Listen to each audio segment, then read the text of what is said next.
साबिक़ वज़ीर-ए-आज़म इमरान ख़ान आज अपनी ज़मानत के लिए इस्लामाबाद हाई कोर्ट तशरीफ़ ला रहे हैं। आप देख सकते हैं इस्लामाबाद हाई कोर्ट में इस वक्त साबिक़ वज़ीर-ए-आज़म इमरान ख़ान, ये आप देख सकते हैं गाड़ी में बैठे हैं। खान साहब इस्लामाबाद में हाई कोर्ट पहुँच चुके हैं। खान साहब पेशी के लिए इस्लामाबाद हाई कोर्ट। इमरान खान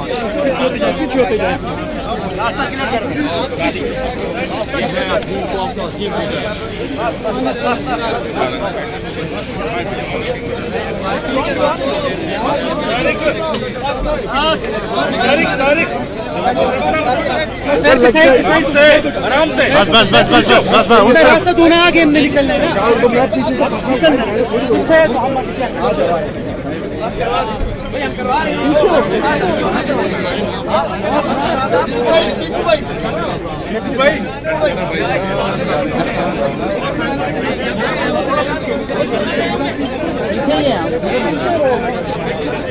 इमरान खान साहब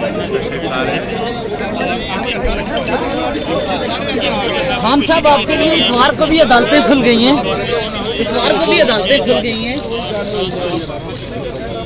अब तो अदालतों को कुछ नहीं कहेंगे खान साहब।